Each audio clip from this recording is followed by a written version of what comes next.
The following program is brought to you free of charge by the sponsorship of Novus Ordo Watch.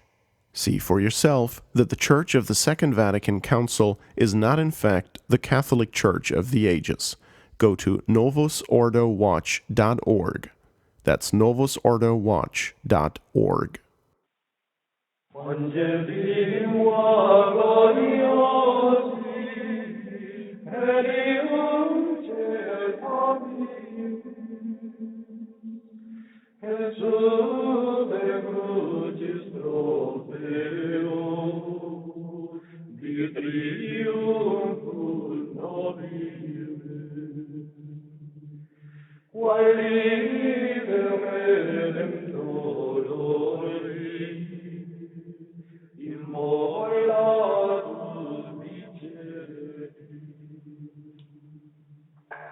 Hello, and welcome to Root of the Rot on the Restoration Radio Network. I'm Stephen Heiner, and my guest for this episode is for all episodes in this series is His Excellency Bishop Daniel Dolan, pastor of St. Gertrude the Great Roman Catholic Church in Westchester, Ohio. Your Excellency, it's great to have you back. Thank you. It's a pleasure. Nice to be back again. Before we dig into Root of the Rot, which hasn't seen the light of day since last season, would you lead us in a prayer, please? I'd be very happy to. In the name of the Father, and of the Son, and of the Holy Ghost. Amen. O God, who makest the minds of the faithful to be of one will, grant to thy people to love that which thou commandest, and desire that which thou dost promise, that so among the changing things of this world, our hearts may be set where true joys are to be found, through Christ our Lord. Amen. Amen. On this episode, we're going to be discussing what His Excellency calls Adjusting to the Revolution 2. I thought of it, as we were prepping for today's show, as the institutionalization of the revolution, or simply revolutions forever. And I think His Excellency and I are looking at two sides of the same coin. But essentially, that revolution is the way of life now, and they're so regular that modern man doesn't even notice it. We think about something, let's say, like Facebook, Your Excellency. That's really a revolution in its own way. It's not necessarily an entirely negative one, but we just take those sorts of things for granted now. And when we look back at this time period, those sorts of things would change the world, change the ground underneath your feet. Mm-hmm. Indeed. And we're looking today particularly at two countries that we think of as countries. When I say we, say modern man, but they're really very young as countries, as nations. I mean, certainly they were peoples and they lived in those areas, and they've been around a long time. But the idea of Germany as a country, the idea of Italy as a country, they're actually two of the European countries, we could say, that are younger than the United States, strictly speaking. Yes, really, until the period that we'll be speaking about today, Stephen, Italy, and Germany too for that matter, was simply a geographical entity, a geographical description, but the reality was not there. That's interesting on the face of things, not the Facebook, but just the face of things. But the reality, I think, for our Catholics, for our audience at Restoration Radio, is actually even more interesting, isn't it? We should, in this presentation, take a look back at the 19th century, and to consider. You talk about two sides of the coin. Consider the odd paradox that the 19th century in Catholic Europe gives us. That on the one hand, you had some great, wonderful popes, great teaching popes, firm, truly magnificent, and holy popes. You had saints. You had saints coming out of your ears, and you had the flourishing of religious orders, many missionary and teaching orders, congregations of both men and women religious being established and going throughout, spreading the gospel throughout the whole world.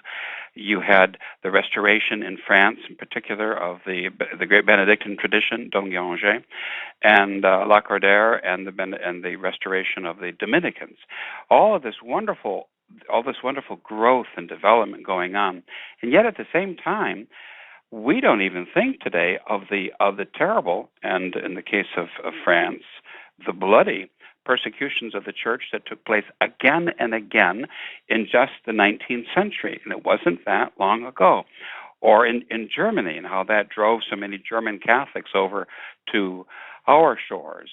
And indeed, of course, Italy, Spain, Portugal, and then finally to look a little bit at the United States too. So it's all about the revolution, the means that the revolution used to attempt to eradicate Catholicism from the country, from the culture. I think, particularly thinking about the eldest daughter of the church, about France, you can see how we got to where we are today with Charlie Hebdo and all that business. And you can also see, I think, without exaggerating things too much, the divine chastisement, the hand of God's just anger, particularly against that country, all the terrible wars and all the suffering they went through in the 20th century because of the way they treated the Catholic Church in the 19th century, and how unfaithful they were to their own duties as children of the Church. So yes, there's a lot of persecution that's going on, a lot of particular targeting, you might say. And remember, I remind our audience that the reason we're dwelling on this is not for the sake of history, although history is fascinating. We want to talk about it because we want to understand, how did we get here? What's the root of the rot? And there are several, looking at the MO, the modus operandi of the enemy, the Masons and the anti-clericals and the atheists in the 19th century, we can understand how this revolution came to fruition in the 20th century. Really quite a few things. So, well, what country should we start with, do you think, Stephen? Well, I suppose we should start with France because it's the domino that falls. France is the sacrifice that needs to happen in order to unify Prussia, and I suppose that's probably a good place for us to start. Yes, the sacrifice that has to happen in order to unify Prussia. That's true. That's politics. Politics entering into things, and it will be later on that. Because of politics, the Iron Chancellor, the Freemason, bitter enemy of the Church, Bismarck, decides to moderate and at least partially abandon his anti-Catholic program, his persecution of the Church, simply because he needs an ally in the Catholics, and the Catholics have organized themselves, and he has to, as they say, back off a little bit. But first of all, indeed, to consider France, the war that you mentioned, the Franco-Prussian War, and then after the Franco-Prussian War, the rise of a communist regime that lasted for only a relatively short amount of time, the Paris Commune, which claimed a number of martyrs, including Monsignor Darboy, the Archbishop of Paris. Then this campaign begins, which will carry on from about 1870, 71, all the way through to almost the eve of World War I. It's a campaign to crush Christianity in France. And how are they going to do it? They're going to do it most of all by focusing on education. Schools are important. The youth are tomorrow. They're everything. And so there's a slow, steady suppression of Catholic life, particularly by persecuting the secondary schools, finally the primary schools, by driving out the Jesuits and all of the strong apostolic orders, the teaching orders in particular, making them leave, and taking over the education of the youth and making it to be what it is today. That is to say, according to the rules of laïcité, that it should be something not only not free or neutral about religion, but something which is essentially anti-religious, anti-Catholic.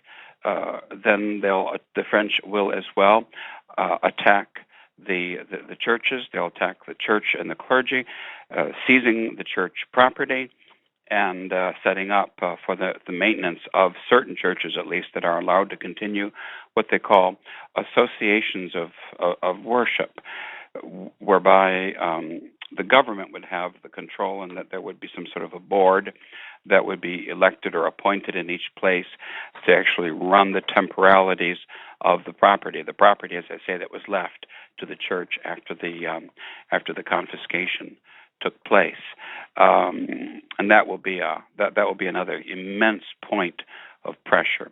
That and as I say, the driving away of the religious orders.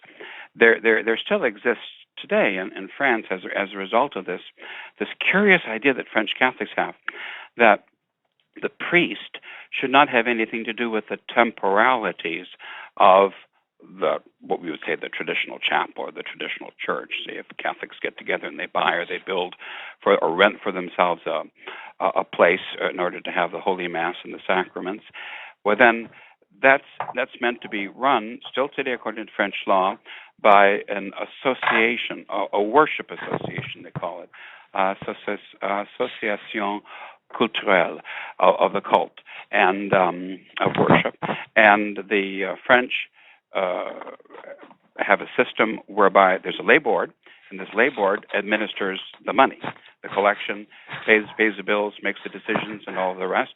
Whereas the purely spiritual. That's a phrase I don't like at all, Your Excellency. I'm sorry. Lay board.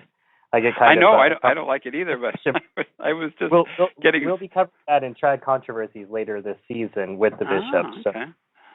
But for right now, it's just going to make me Yeah, but I was just hearing some news about traditional chapel in one of the major cities in France, and these things came up. But in effect, the priest has maneuvered at long last and managed to, by dint of politicking, true politicking, has been able to get himself elected to the board.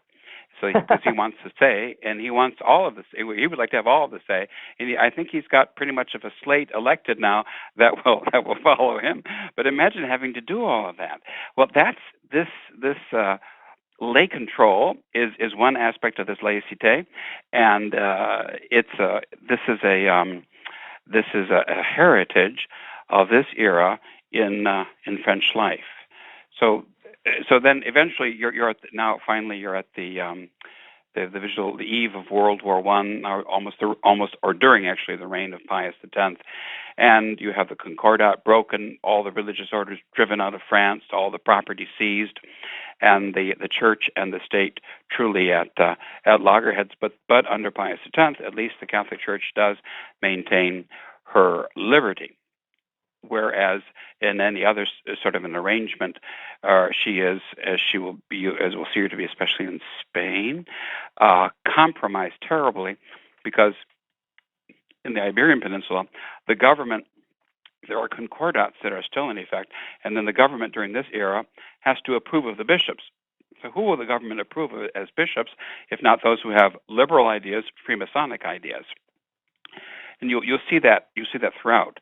Not only, if we move more into Spain or talk about Germany or Austria, you'll see that far more so than in France, they put the emphasis not only on schools, suppressing the schools and the religious teaching orders, they put the emphasis as well upon seminaries.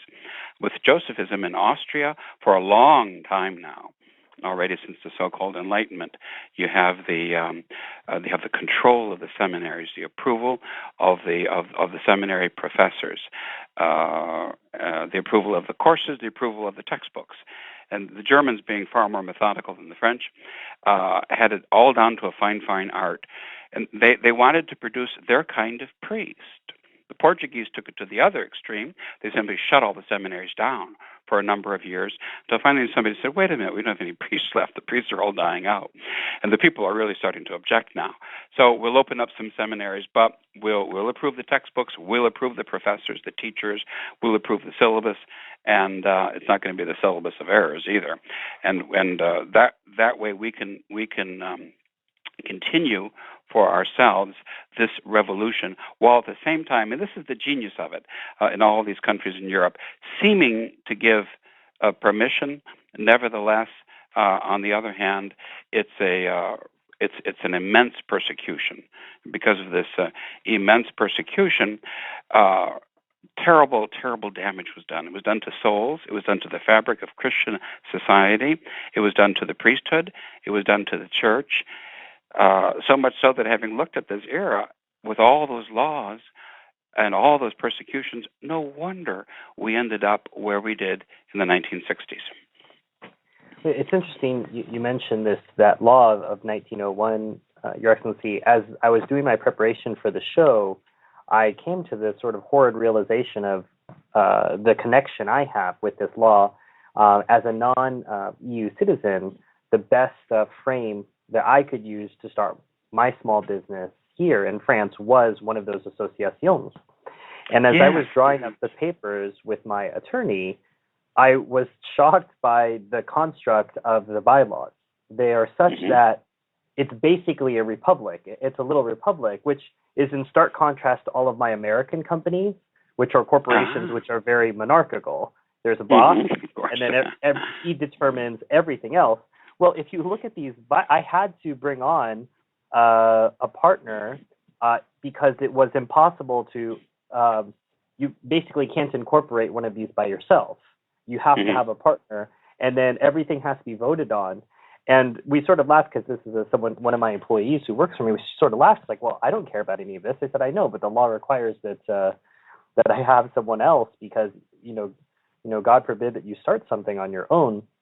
So there's not just a religious persecution here. There's a brainwashing of people that there's no such thing as hierarchy. Everything needs to be voted on. What color are the drapes going to be, etc. And no recognition of the absurdity of this, no parsing of, well, what's relevant for us to vote on? What's not relevant? Why should we even vote? What's the point of voting? And it's even down at this granular level that when you change a law, you're not just affecting the religious part of society, you're affecting the fabric of how society runs.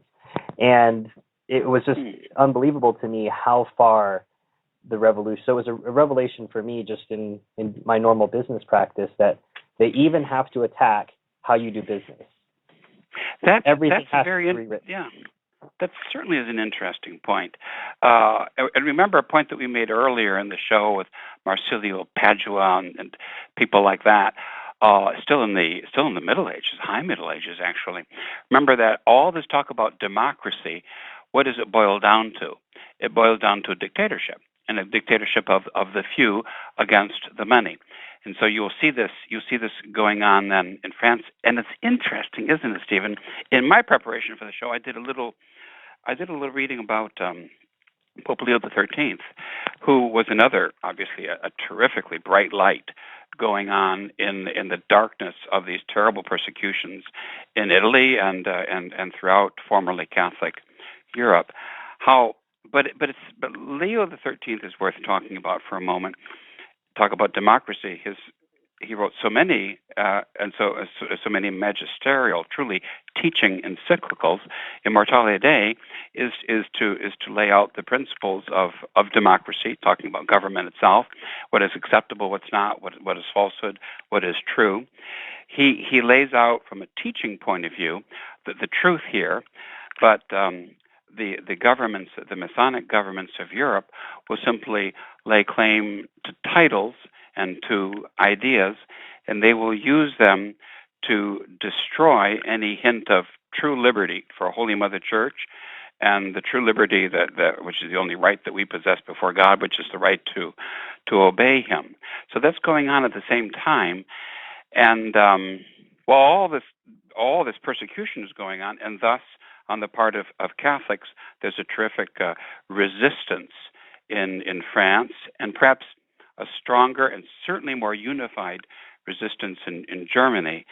But I think the effect, talk about the long-term lasting effects of the revolution, especially in France, were such that the Pope desired that Catholics should be able to be, this is a phrase that the famous Catholic historian Monsignor Philip Hughes, the Englishman, uses, both at the same time, both a Catholic and a Republican. Now, he's not referring to the Republican Party in the United States of America, although I know quite a few people who think that they're Catholic, and they're truly devoutly believing Republicans. But I kind of wonder about that. But that would be for another show and for another time. Or but maybe the idea for another part of Cincinnati as well, Your Excellency. You know, that's entirely possible. The Republican Party at prayer, but don't get me started. But the actual effect of his of the realpolitik of the carrying out of his teaching was to encourage Catholics to become involved in government. He laid down the guidelines and the principles, but it was finally, I would maintain, a disastrous adjustment. If you tell Catholics you can be at the same time a Republican, a follower of the Republic, with all that means, and a Catholic, you put them into this incredible quandary. And eventually, you're going to end up in the streets with Je suis Charlie or something like that. You can't, how can you wed the revolution, which is the Republic, and the Republic is the revolution, to Catholicism? I can't see that. And I see on the other hand, on the contrary, I see the terrible effects of just this kind of an idea. And of course, you see that with many, if trying to understand how did we get to where we got. Many of the modern popes, with their very, very clear, very, very Catholic teaching, on the one hand, were weakened by a practical diplomacy and a practical policy that tended to favor the revolution. It favored the Republicans. And it is the Republicans finally, from our vantage point in 2015, it's the Republicans who won the day. Well, and Your Excellency, it comes probably from that I suppose that desire to reconcile, it comes from a Catholic notion within an ordered universe. Within an ordered universe, there shouldn't be a conflict between the church and the state. They should be of one mind, oriented towards God. And so when a Catholic is confronted with this contradiction, I have the church and the state seems to be in conflict with it, there's this sort of contradiction that's presented. And so some people live with that contradiction and try to keep those contradictions in front of them and say, I won't accept this is not right. And some people that have that irresistible gravity towards trying to make both of those work together because that's what they're meant to do, that's what's ordered properly. And I see expressed what you're speaking about, at least here in France, when I see a tricolor flag with the Sacred Heart in the middle, which is a phenomenon you might see on the Chartres pilgrimage or among some of these SSPX trads. And it is, to me, choquant.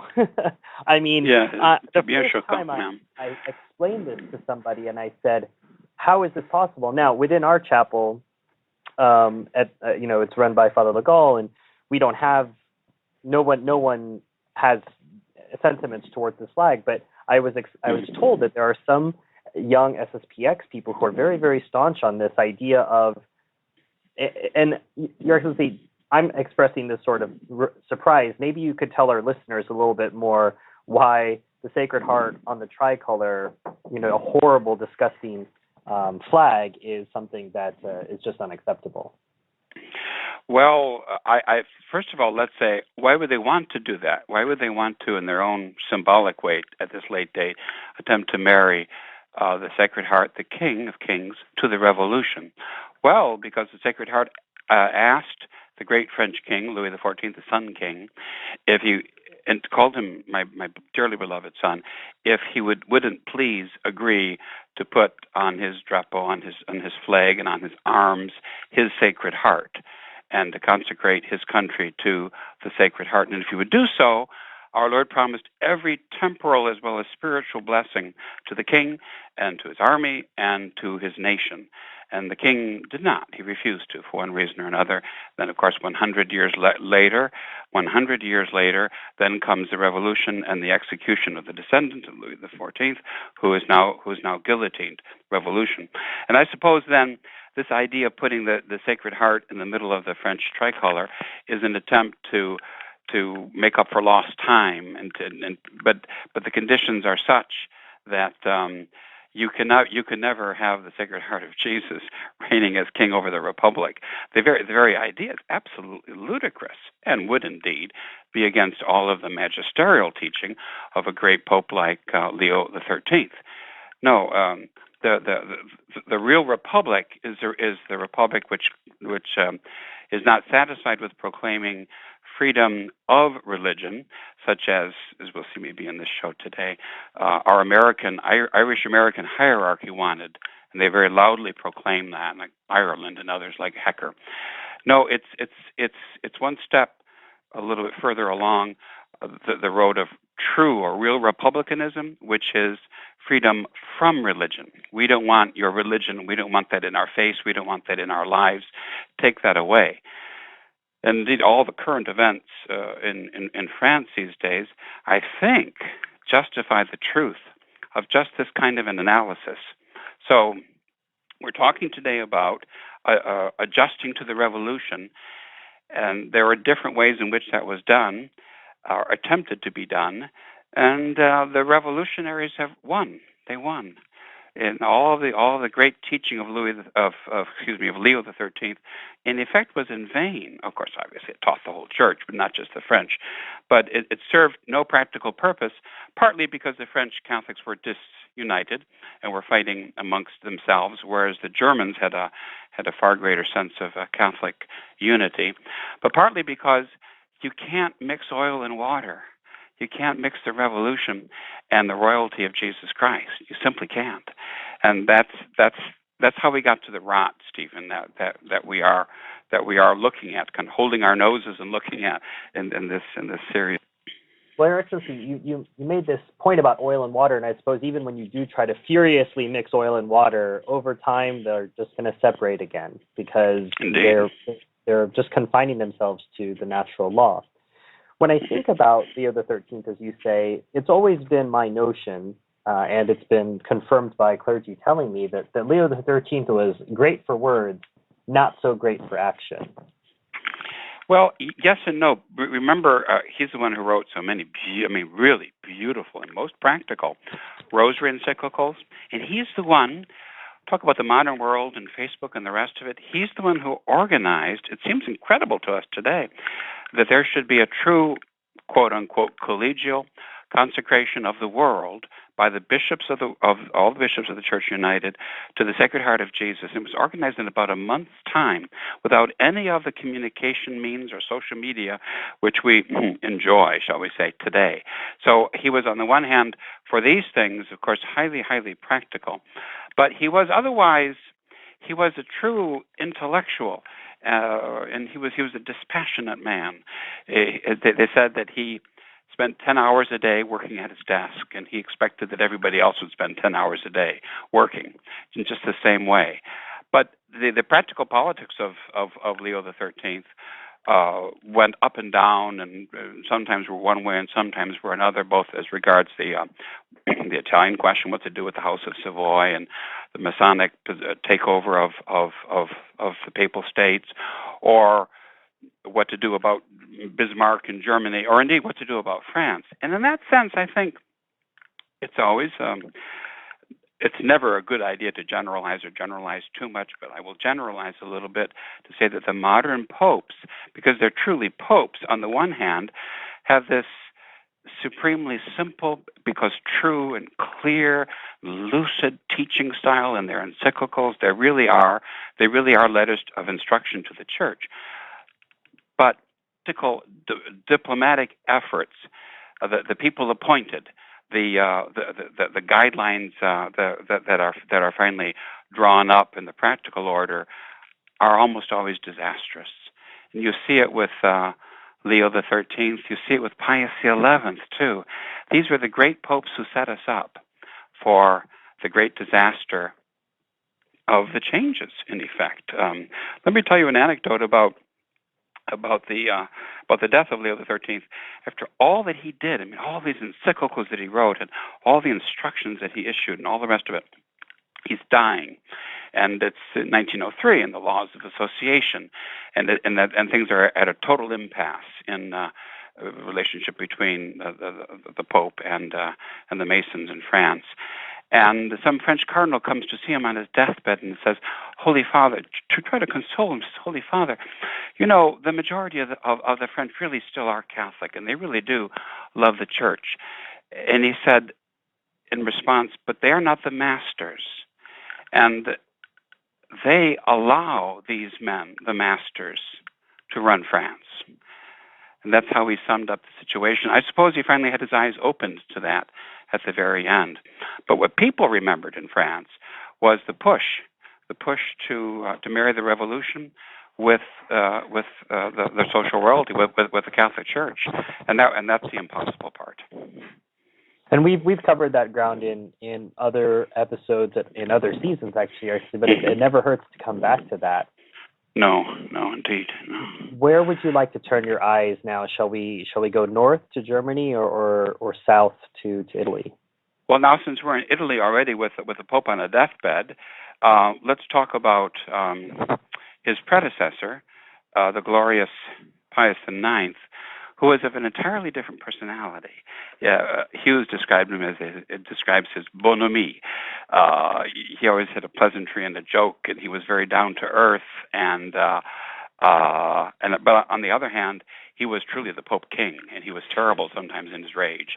And he knew exactly what needed to be done, and he did it. So he calls the Vatican Council, and the Vatican Council is a great triumph, because in the midst of all of this, the persecution, all the difficulties in the the middle of the Revolution, in the middle of the 19th century, he assembles the bishops of the whole world, and they issue several decrees of Vatican I, and indeed the papal infallibility itself is proclaimed. That was as in your face to the revolution as you could possibly consider it. The mere idea of papal infallibility was unbearable, Bishop Sanborn says, unbearable to the liberals and to the Freemasons. So that's that, and of course he's the Pope of the Immaculate Conception, two of the great achievements of this great man who had his eyes opened as well to the reality of the revolution, and he saw by his own near escape with his life from Rome in the early stages of the 1848 revolution that they are incompatible. You might say that he learned his lesson the hard way. Pius IX did, but he learned his lesson. Now, the great tragedy of the suspension of Vatican I is that there was no choice because of the Masonic takeover. It had to be suspended, but they were unable to discuss and to vote on a decree, a schema concerning the Catholic Church. Had Orthodox Catholicism prevailed, which of course it would have, had such a decree been issued, then that would have given the enemy infiltrating the Church pause. That would have made it much more difficult for them to infiltrate and to insert their false teaching into this false council of Vatican II. But there was nothing to be done. But still, it's a tragedy. So this is another root of the rot. This is another big old root, because the French, the Franco-Prussian War, then the Emperor Napoleon III withdraws his troops. It's the opportunity for Garibaldi and the House of Savoy to move in. They move in. The Pope becomes a prisoner of the Vatican. The Vatican Council is suspended. The doctrine on the Church is never clearly stated by this council. And then as a result of that, the modernists feel that their way is clear for them to invade the Church and to promote a false teaching by means of a false council of Vatican II. So you see how the events line up, sort of one after another. In the meantime, in the far more practical order, because the Germans are nothing if not practical-minded, you have the Freemason Bismarck, who's creating this new nation of Prussia and absorbing as much of Germany as he can manage to do, and he wants to unify this new Prussian nation by giving it a religion that will unite Catholics and Protestants together, and so therefore he's going to appeal on the Catholic side to the old Catholic movement. You remember that the old Catholics, you come across that term sometimes in traditional Catholic circles, but the old Catholics were those who refused to accept the dogma of papal infallibility, and who wanted to see Protestantizing type changes in Catholicism, and who were modernists when it came to sacred scripture and to dogmatic theology in general. And they go under the curious title of Old Catholics for some reason. Well, he looked to the old Catholic movement.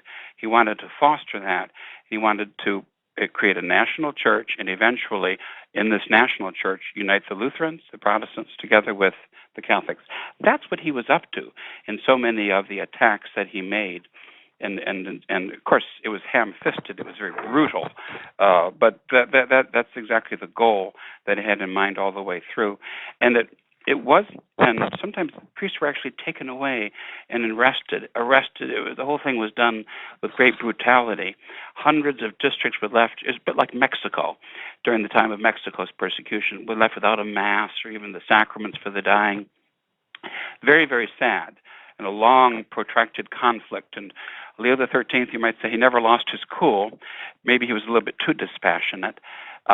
But at some point, because the German Catholics united together and they resisted, and bishops went to prison, and priests went to prison and went off into exile and the rest, at some point then Bismarck comes to realize, gee, I've got other fish to fry. Now the socialist movement is arising in Germany and gathering great strength. And finally, Bismarck is forced to admit his defeat in his attempt to destroy the Catholic Church and impose a new religion, and actually to go to Leo XIII and the Catholic Church to ask for, in exchange for modification of his program, his persecutions, to ask for the Catholic support against the socialists. Because now the socialists are his real problem. He's got to put his dream of this new Prussian religion sort of on hold. So it becomes sort of a political thing for him, and as a result of that, the church then does indeed survive. But what a viewpoint from Europe, Stephen, to look at what went on in the 19th century. My goodness, to consider that all that was going on, and yet at the same time, these countries sending out missionaries to Oceania, to Africa, to South America, and it's a wonderful, vibrant life of the church, because the blood of the martyrs truly is the seat of the church. Do you remember, Stephen, that part of the Fatima message, or the Fatima secret, actually, how Portugal will always keep the doctrine of the faith? I was thinking about that in connection with of this 19th century history, how with the appointment of Philo-Masonic, if not actually fellow Masons, at least Philo-Masonic candidates to the episcopacy in Portugal, with the closing down of the seminaries for so many years, and all the other persecution. Probably that would have been a remarkable thing at that time, that it should have happened. That somebody, at least, I think that's the idea, that somebody at least would keep the doctrine of the faith in a country like Portugal, where everything, and I mean everything, had been done to destroy the Catholic faith. And then, there's the request, the very simple request. You might say that God saw that it could be done in a month under Leo XIII, the consecration of the world to the Sacred Heart of Jesus. And so just a few years later, he asked for the twin consecration to the Immaculate Heart of Mary, 20, 30 years later. But then somehow that's not possible, and that's not political, and it never happens. It can never be done. So that's yet another of the great tragedies, and we're tracing here too some of the root of the rot. Well, I think too, Your Excellency, this is one of those things that knowledge of history, or knowing the root of the rot, can prove to be a test for your patience. Because if you're around these things, so for example, you're in Lyon, and one of the metro stops in Lyon, which is in France, is Garibaldi. Lyon's a very Italian-influenced city, and you're on the metro, and you look up, and all of a sudden you see this horrible name of this horrible man, and you think to yourself, I wanted to get really irritated right now, but everyone around me would wonder, what's this man getting upset about? We're on the subway. I was in Rome a couple weeks ago, and I was there with some friends, and they were asking about a couple things which I take for granted, but I realize the symbolism is lost on a lot of people, and I wanted your point of view on two of them. One was, and this is the result of a concordat, We have the resolution that Mussolini provided, you could say, quote-unquote resolution. As soon as that was signed, the Concordat, he bulldozed the Via della Conciliazione, which was never how St. Peter's was supposed to be viewed, and it was a sign of who the new boss in town was. And the Victor Emmanuel Monument, the wedding cake, monstrosity, of trying to say who the new god in town was or who the new pope. And both of these are defying reality. But they're there now. Tourists take pictures. They have no idea. Here's this, this the newest monument in Rome, you could say, and it's dates from the late 1880s, I think. Trying to enshrine a fake reality, trying to say something, here's the father of the nation, quote unquote, as if Italy as a nation has existed for that long. You're really standing in where the Papal States were. And then the bulldozing, and you could say gentrification, because all those people's homes that got bulldozed didn't get nice new apartments in the city. They got kicked out of town. And you see both of these things, and they're related directly to how did the Italian king treat the Pope whose lands he had stolen. And you can't, I suppose, if you know these things, it's hard to simply walk around and say, well, we're going to enjoy this. The history is there, and it's confronting you in your face. Yes, indeed, and then you think of what history, I think, has proven to be an unworthy compromise that the Catholic Church, that Cardinal Paciale, Pius XI, should do business with the scum represented by Mussolini and his family and his followers, the scum, just the scum, the dirt of the earth, and that they should sit down and sign a concordat with them. And then, of course, within a few years, then the persecutions begin again, the brown shirts and the marches, and then you have, in effect, the entrance of the revolution, because the revolution sets up these conflicts. And what comes as a result of all this, if not the Christian democratic movement, the resistance, the called anti-fascist movement in France or in Italy, which is that of the left wing or that of the communists, and the immense victories for them. And it's the church wanted to, in effect, to buy a peace, to finally to settle the issue, and it was only settled for a few years, in effect, and then after that, the march of the revolution just continues. I don't you think you can kind of learn the lesson here? Compromise is never really a good idea, and you may think that you can out diplomat the bad guys, but I don't think that you'll be successful in out-diplomating. The history says you are never successful. What you have as a Catholic, you have your principles.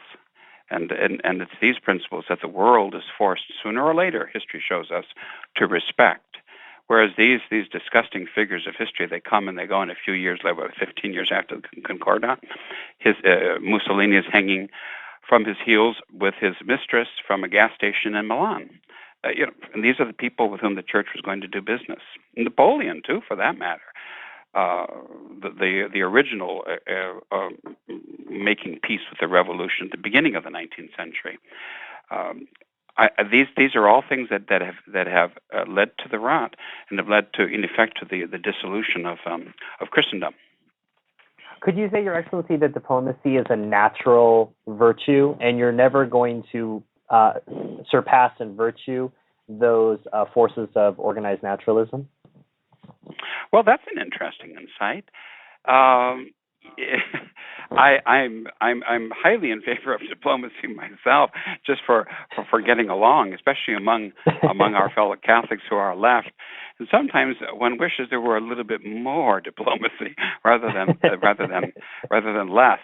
But it has to be diplomacy amongst those who are on the same page, not diplomacy with the enemy, because the enemy will answer your diplomacy with his duplicity, to stay with our D's, and that duplicity will not out maybe for a few years. It won't take too long, though. Sooner or later, you'll see that you've been duped by the duplicity of the foe. So it is a means indeed that is used by the organized forces of naturalism, to coin a phrase, in order to promote their own program. and usually they take care of the good. They feed off of the naivete, if not naivete, at least so we say, the extreme and humble goodwill of ecclesiastics in promoting their own program. History teaches us that. Ecclesiastics or the goyim, or whatever phrase you might use. Or that yes, I think there are other phrases that indeed one could use. But no, the idea of accommodation and accommodationists never works out in the whole. It's the elephant in the room, and there's one way to deal with the elephant, and that would be probably to slay the elephant or to get out of the room, but you think that you're going to feed peanuts to the elephant, and maybe if you're lucky, he won't stomp you to death or stomp you too badly. I'm afraid that's truly our history. Now, talking about our history, Stephen, we have to talk about the United States. This would maybe be the last section that we would like to I would like to see us cover today. The experience of the Irish Catholic immigrants to America, who, getting out of Her Majesty's empire, her Masonic Majesty, Queen Victoria, were just so grateful to be in a land with sheer physical freedom that they went out of their way in order to praise the Masons in this land and to show themselves to be friends to the whole Masonic way of doing things. Great Britain, first of all, I'm going to say something about Great Britain before we go to Irish America. Great Britain, of course, emancipated the Catholic Church during the 19th century, during the 1830s, as sort of a lull between the revolutions. But this was done through no other reason than through the Masonic idea of liberalism.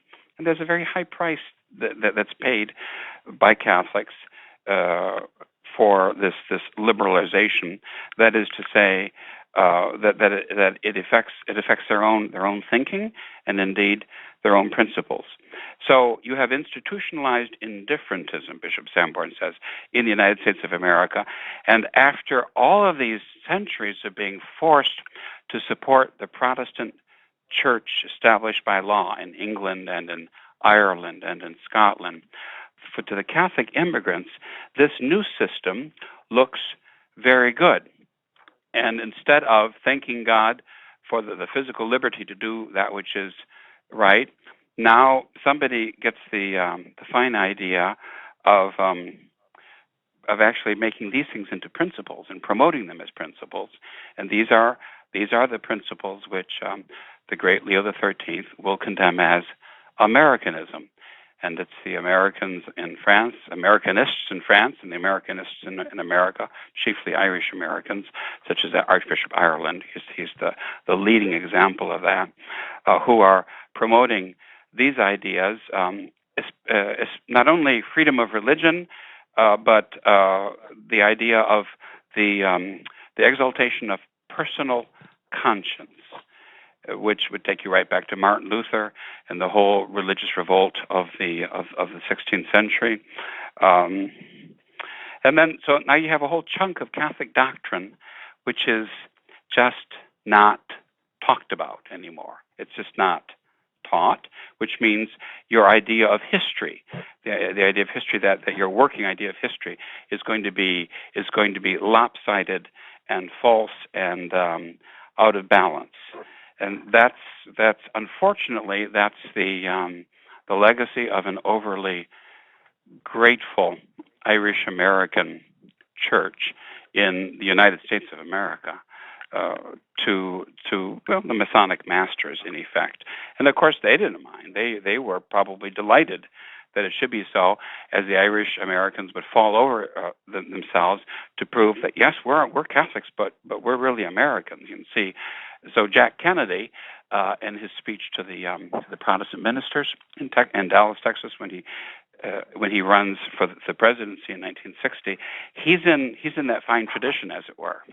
And this is where it comes from, to prove to everybody that, oh yes, that we can be truly Americans here, And you have your beliefs, and I have mine, and it's primacy of conscience, and the government's not going to promote anything, and everything is gone. Everything's all mixed up and lost. This is a root of the rot. This is a very, very important root of the rot, as much from a dogmatic point of view as from a practical point of view, because of practical ecumenism. So, and then the wars. Remember, the wars, World War I and World War II, served to bring Catholics and Protestants together, and promoted again a practical ecumenism in the way of the chaplaincies, and that too led the way to the spirit of Vatican II. I always think about Henry VIII as one of the founding fathers of America, Your Excellency, and as America's ascendancy has happened in the 20th century, it's only brought this American spirit to the rest of the world. So Henry VIII manages to cross the ocean and establish America's idea, because it had been institutionalized in England for centuries before America had been founded. And then America, in turn, re-gifts the weaponized version of Henry VIII onto the rest of the world. Gift, of course, I say in quotations. But again, Americans live with this mentality. And even now, I think some of our listeners, who might have not heard you and I speak about these issues before, might be asking themselves, wait, what's wrong with that idea? Because this is something you go to school with, and it's mother's milk. It's just too bad that mother's not Catholic. Yes, and that's and the reason for that, and the reason why we were never warned at all about the, forgive me for saying so, organized forces of naturalism, and the whole liberal movement, the Masonic movement in the world and in the United States, and the great encyclicals of Leo XIII on Freemasonry were never talked about or taught or discussed. Rerum novarum, yes, the social teachings to a certain degree, not enough, but to a certain degree. But then Leo XIII warning us against the foe. No, those things were never talked about, because it was the idea. George Washington was a Mason, and so the Catholics had to go out of their way to canonize him and Lincoln, say, monstrous men, monstrous. Because they're the founding fathers of our country. And this whole vague civic religion came into existence, and that was a particular project. While Bismarck was doing what he was doing in Germany, that was a project of Lincoln in the United States to make this nationalism into a form of civic religion, and the idea of the sanctity of the state, and all that all leads you into the great 20th century conflicts. No, you can truly trace the root of the rot here. And had Pius IX been honored and obeyed and listened to, with the warnings that he gave, and indeed Leo XIII, we would never be in the pickle in which we find ourselves today. Well, Your Excellency, I think that's probably a good place for us to finish this installation of Root of the Rot. We're getting dangerously close to our modern day, so our listeners should be forewarned that this show, unlike eternity, will not go on forever. And we should be wrapping up. I suppose we can give an outline of where we're going, Your Excellency. Obviously, we're headed for World War I, followed by the interim between the wars, World War II, and I suppose we could probably cover a lot of what's happened since World War II within another episode. So we've only got a few more episodes ahead. We'll want to talk, of course, about the modernist movement, and the efforts of St. Pius X to crush modernism. He said they should be crushed with the fists. And then as you say, about the wars and the great progress that was made during the wars and in the era between the two world wars for the promotion of the ideals of the revolution. But if our listeners try to keep in mind the great silence, the echoing silence, and then at the same time the false teaching on the part of many American bishops in the 19th century. That will give them some explanation as to, well, how could the changes have happened? Where on earth did this come from? So in effect, we're talking now. One of the great goals of, we haven't introduced this term yet, but this is what we'll talk about next time, the secularization of society. Their goal is to reduce man and the interests of society to something which is purely natural: money, pleasure, goods, prestige, power, and all the rest of it. The revolution that will now move into a different phase. They having done so very much to exalt the state, that's a very important concept, to the power of the state, the all-powerful state, and to attack and to weaken the family, education, the church, class distinctions, aristocracy. All of those things have gone by the wayside now, and there's no one left to stand in the face of the all-powerful state. So you see the movement of secularization and where it will be leading to. And so we'll look at some of these things next time. Thank you for all that, Your Excellency. For those of you listening, we want to remind you that you've been listening to Root of the Rot on the Restoration Radio Network. Today we've been talking about the various European countries that were involved in the revolutions in this time period, specifically France, Italy, Germany. Obviously, there were problems in Austria and Poland and other countries, but we can't spend the entire episode going into that, but we would encourage you to read more on that. Or if you had further clarifying questions for His Excellency or myself, you can always write to rootoftherot@truerestoration.org, and we'll clarify any of those questions in the next episode.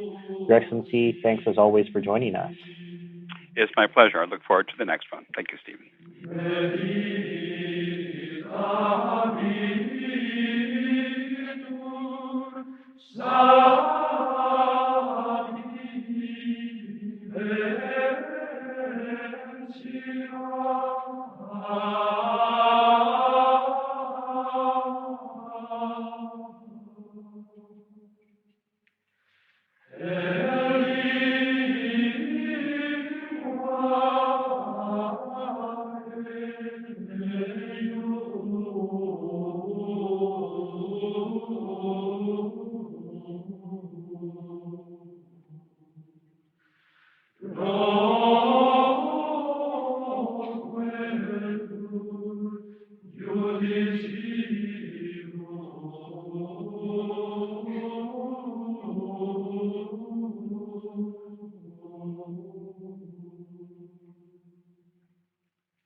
This program was brought to you free of charge by the sponsorship of Novus Ordo Watch.